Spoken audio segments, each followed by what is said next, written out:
We all like to believe that family is forever, that no matter what happens, the people who raised us will always have our backs. But what happens when the very people who were supposed to love and support you turn their backs on you instead? What happens when the ones who abandoned you suddenly want back in, after you've already made it on your own? Today on AGS Stories, we're diving into a tale of betrayal, success, and the difficult choice between second chances and self-respect. My family disowned me and left me to struggle alone. Years later, after I became rich, they wanted back into my life. But were they really sorry? Or did they just regret losing access to my success? Family dynamics can be complicated, but one thing is for sure. Sometimes, the people we love the most can hurt us in ways no one else ever could. Imagine being abandoned by the people who were supposed to love you unconditionally, only for them to come crawling back the second you found success. That's my reality. My name is Ethan Carter, and for most of my life, I was the black sheep of my family. My parents, Daniel and Linda, never outright said it, but I could feel it in the way they treated me. Compared to my older brother, Jake, and my younger sister, Emma, I was always the disappointment. Jake was the golden child, star athlete, straight-A student, dad's pride and joy. Emma was the perfect daughter, mom's little angel, the one who could do no wrong. And me? I was just there, the one who didn't live up to their expectations. No matter what I did, it was never enough. I worked hard in school, but my achievements were barely acknowledged. I had dreams, big ones, but every time I talked about them, my parents would scoff. "Get your head out of the clouds, Ethan," my dad would say. "You'll never make it out there." Then came the day that changed everything. When I turned 19, I got accepted into a top university on a full scholarship. I thought, just for a second, that they'd finally be proud of me. But instead of celebrating, my parents sat me down, looked me in the eye, and said words that still haunt me to this day. "We're not wasting our time or money on you. You're on your own now." And just like that, they cut me off. No support, no safety net, no second chances. I had no idea how I would survive, but I had no choice. I had to. Years later, after blood, sweat, and countless sleepless nights, I built my own empire. I became successful, wealthy, independent, and now, the same family that abandoned me is suddenly reaching out, calling me, sending messages, talking about how family sticks together. But where was that family when I needed them? So tell me, should I let them back in? Or should I walk away for good? I need your advice. Let's dive into the full story. Growing up, I always felt like an outsider in my own family. My brother, Jake, was the star. My parents bragged about his football trophies, his perfect grades, the way teachers and coaches praised him. My sister, Emma, was their little princess, graceful, sweet, and everything my mom ever wanted in a daughter. And then there was me. I wasn't a troublemaker, but I wasn't extraordinary in their eyes either. I did well in school, but no one cared. I worked hard at everything I did, but it was never enough. While Jake was winning games and Emma was collecting dance awards, I was in my room trying to figure out who I was. And my parents? They barely noticed. At 19, I thought everything would change. I got accepted into one of the top universities in the country on a full-ride scholarship. No loans, no debt. Just me, my ambition, and a chance to prove myself. I walked into our living room that night holding the acceptance letter with shaking hands. "Mom, Dad, I got into college." They barely looked up. "Okay," my mom muttered, flipping through a magazine. I swallowed hard. I got a scholarship, a full ride. Silence. Jake, lounging on the couch, snickered. "What? They just let anyone in now." I waited for my dad to say something. Anything. Some kind of acknowledgement. But instead, he sighed, put his beer down, and looked me dead in the eye. "We're not wasting our time or money on you. You're on your own." That was it. No congratulations. No, "we're proud of you." Nothing. Just rejection. I remember standing there, gripping that piece of paper, my vision blurring. My chest felt hollow, like something inside me had just crumbled away. I wanted to ask why. I wanted to scream, but I knew it wouldn't matter. That night, I packed a bag and left. For the first few weeks, I crashed on a friend's couch. But I knew I couldn't stay forever. I had a full scholarship, but it didn't cover everything. Books, food, transportation. I had to figure it all out on my own.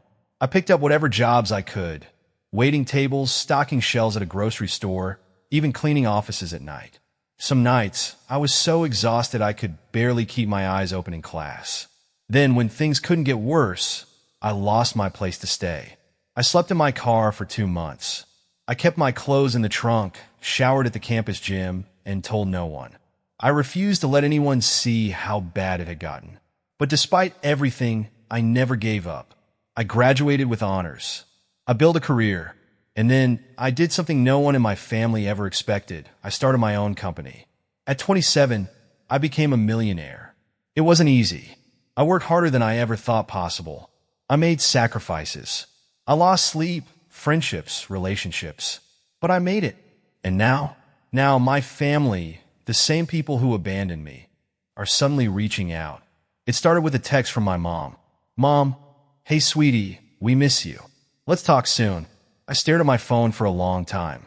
Sweetie? Since when was I sweetie? Then came a call from my dad. I didn't answer. Then my sister. Then my brother. Then my mom again. Days later, I got a voicemail from my dad. Ethan, we've been thinking a lot about you. We heard about your success, and, well, we're still family. Let's put the past behind us. Put the past behind us. Like it was nothing.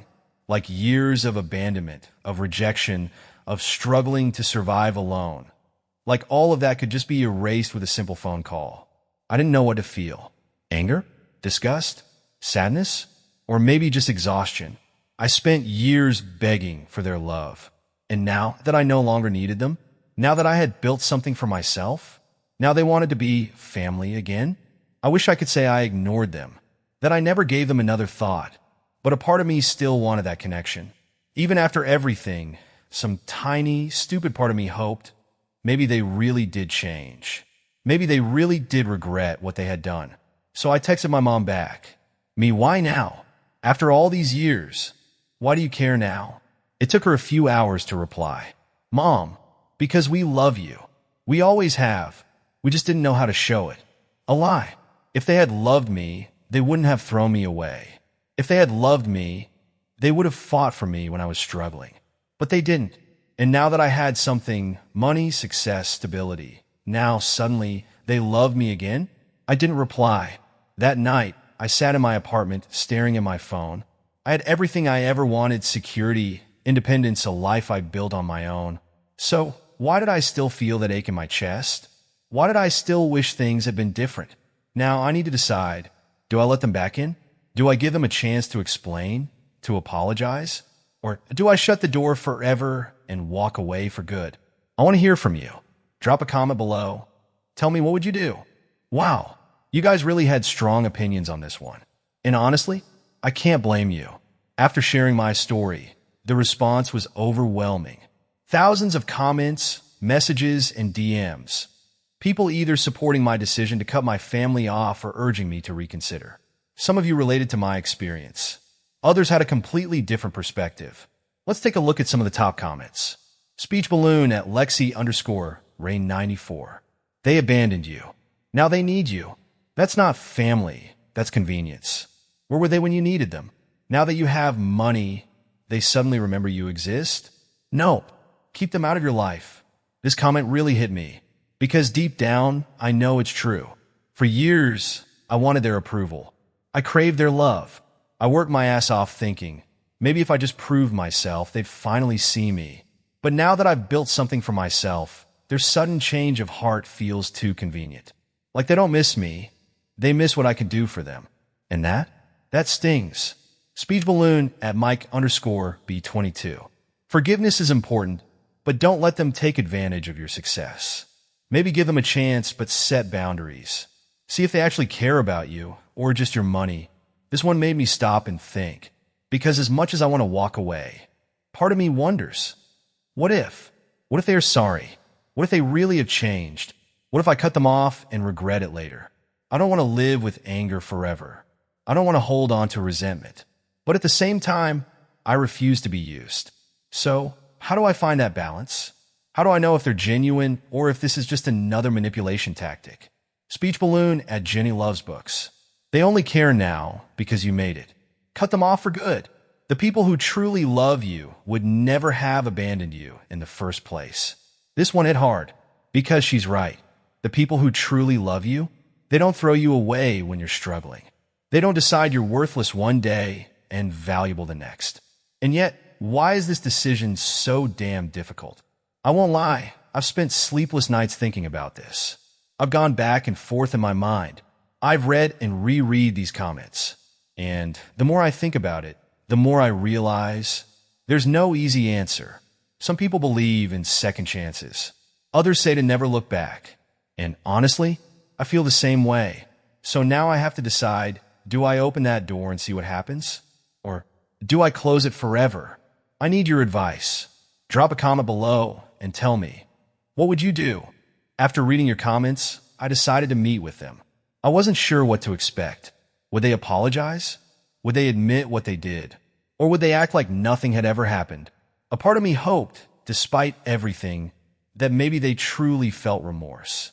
Maybe they had changed. Maybe they had spent years regretting their decision and wanted to make things right. But deep down, I knew better. We agreed to meet at a small cafe just outside town. A neutral place. When I arrived, my parents were already there, sitting side by side in a booth. My brother, Jake, and my sister, Emma, were across from them. No one looked excited to see me. No hugs, no smiles, no rush of emotion. Just awkward tension thick enough to cut with a knife. I slid into the booth across from them, my heart pounding. "Hey," I said. They nodded. My dad cleared his throat. My mom forced a tight smile. Jake looked away, tapping his fingers on the table. Emma wouldn't even make eye contact. I waited. I wanted them to start. I wanted to hear the words, "We're sorry. We messed up. We should have never abandoned you." Instead, my mom was the first to speak. "We made mistakes," she said, folding her hands neatly in front of her. "But we're family. We should move forward together." That was it. Not "we regret how we treated you." Not "we're sorry for leaving you to struggle." Not even a shred of guilt or shame in her voice. Just "let's move on." I felt my stomach turn. I stared at them, waiting for someone to say more. But they didn't. They just sat there, expecting me to accept it, to brush it all under the rug like the years of rejection and pain never happened. That's when I knew. They weren't sorry for what they did. They were just sorry that I succeeded without them. I exhaled, gripping the edge of the table. "Is that it?" I asked. "That's all you have to say?" My dad shifted uncomfortably. "What do you want us to say, Ethan?" "Oh, I don't know. Maybe we're sorry for throwing you away like garbage. Maybe we regret making you feel like you didn't matter." Instead, my dad sighed and shook his head. "You know, we had to make tough choices back then. We did what we thought was right." I almost laughed. Right? Leaving your own son to fend for himself, knowing he had no one, watching him struggle and choosing to ignore him, that was the right thing to do. Jake finally spoke up. "Come on, man. You made it, didn't you? So, what's the big deal?" The big deal? I clenched my fists under the table. The big deal was the nights I spent hungry, with no one to turn to. The years of working my hands to the bone, knowing my own family didn't give a damn whether I survived. The big deal was that I built everything without them, and now they wanted to waltz back and like none of it mattered. Emma, who had stayed silent the entire time, finally glanced up at me. Her voice was soft, almost hesitant. "We didn't think you'd actually make it." I blinked. She said it so casually, like it was an afterthought, like it wasn't the most painful thing I had ever heard. They had given up on me before I even had a chance. They didn't just abandon me. They assumed I would fail. They thought I would crash and burn, that I would prove them right. But instead, I proved them wrong. And that's what really bothered them. I pushed my chair back, standing up. "That's all I needed to hear," I said. My mom frowned. "What does that mean?" I looked at each of them, my parents, my brother, my sister, one last time. "It means I don't owe you anything." The weight of the moment pressed down on me, but I knew. I was done waiting for the apology that would never come. I was done hoping they would be different. Jake scoffed. "Wow, so that's it? You're just going to walk away?" I met his gaze. "That's exactly what I'm going to do. For so long, I had wished for this moment, a chance to reconnect, to fix things. But now that I was here, I realized I wasn't losing a family. because I never really had one. I turned and walked out, the cold air hitting me as I stepped outside. I didn't look back. I sat in my car for a long time, staring at my hands on the steering wheel. I had waited for this moment for years. And now that it was over, I didn't feel relief. I didn't feel victory. I just felt empty, because deep down I had still hoped for something better. I had still wished that maybe, just maybe, they would prove me wrong. But they didn't. They never would. And now I have a choice to make. Do I let them back in, even though they never truly apologized? Or do I walk away for good? What would you do? After my last update, you guys had even more to say. And let me tell you, your responses were intense. Some of you told me to walk away for good. Others suggested I give them a final chance, but with conditions. And honestly, I've been replaying that conversation with my family in my head over and over again, wondering if I made the right call. I mean, shouldn't family be about forgiveness? But at the same time, what if they never truly cared in the first place? I've spent so many years trying to heal from what they did to me. The rejection, the loneliness, the pain of knowing they gave up on me before I even had a chance. And now that I've built a life for myself, now that I'm actually somebody, they suddenly want to move on. But move on from what? They never admitted to what they did, never apologized, never once showed actual remorse. So why should I be the one to carry that burden? Speech balloon at @realtalk_a. If they can't apologize, they don't deserve a second chance. An apology is the bare minimum. If they won't even give you that, they don't regret what they did. They regret losing access to you. This comment really stuck with me, because deep down, I know that's exactly what's happening here. They don't regret hurting me. They regret that I don't need them anymore. And that's a huge difference. Speech balloon at Taylor writes things. I get wanting closure, but be careful. If you let them back in without boundaries, they'll walk all over you. Set conditions. See if they actually want a relationship or if they just want your money. This is the part that keeps eating at me. What if I gave them a chance, but on my terms? Not just handing them a second chance for free, but making them prove that they actually want to be in my life for the right reasons? Maybe I could test them. Maybe I could give them a chance to show me whether they care about me or just what I can offer them. And honestly, that might just be what I do. I met with them one last time. This time, it wasn't about emotions or arguments. It wasn't about proving anything or reopening old wounds. This time, it was simple. I looked them in the eye and said, if you truly want to fix things, prove it. No money, no shortcuts, no instant access back into my life. Just a chance, a real chance, to rebuild trust one step at a time. At first, they resisted. My dad scoffed. My mom looked uncomfortable. Jake rolled his eyes, and Emma shifted in her seat, biting her lip like she wanted to say something, but didn't know how. They wanted instant forgiveness, instant rewards. They weren't interested in making amends, just in what I could give them. And that's when I knew I had made the right choice in walking away. But this time, I wasn't walking away in anger. I was walking away in peace. That night, I sat alone in my apartment, staring out at the city skyline. For years, I carried so much hurt, so much bitterness. I spent so long wishing things had been different, hoping for an apology that never came, waiting for them to be the people I needed them to be. But sitting there, watching the lights of the city flicker below me, I felt something I hadn't felt in a long time. Relief, because I didn't need their validation anymore. I was finally free. I built my life without them. I created my own success. I surrounded myself with people who truly loved and supported me, friends, mentors, colleagues who had become more of a family than my real one ever was. And for the first time, I let go of the pain. Weeks passed. I moved on, threw myself into my business, and enjoyed the peace of knowing I was no longer chained to my past. Then one day I got a message. It was from Emma. Emma, I know we don't deserve another chance. And I know we hurt you. But I want to try. Not for money, not for favors. Just to know my brother again. If you'll let me? I stared at the message for a long time. Emma had always been different. She wasn't cruel like Jake. She didn't ignore me the way my parents did. She was just caught in the middle. And maybe, just maybe, she really did want to change. So I responded. Me, if you're serious, then it's going to take time. No expectations, no rushing. Just honesty. Deal. Her reply came instantly. Emma, deal? And for the first time in years, I felt something I never thought I'd feel with my family. Hope. Over the next few months, Emma and I started reconnecting. We met for coffee, small conversations that didn't feel forced. She asked about my life, not my money.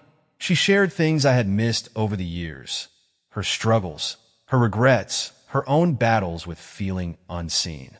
And I saw something in her I hadn't seen before, genuine effort. She didn't just say she wanted to fix things. She showed it. Eventually, Jake reached out too. He wasn't as smooth about it. His first text was, "Mom won't stop talking about you. Guess you're a big deal now." Classic Jake.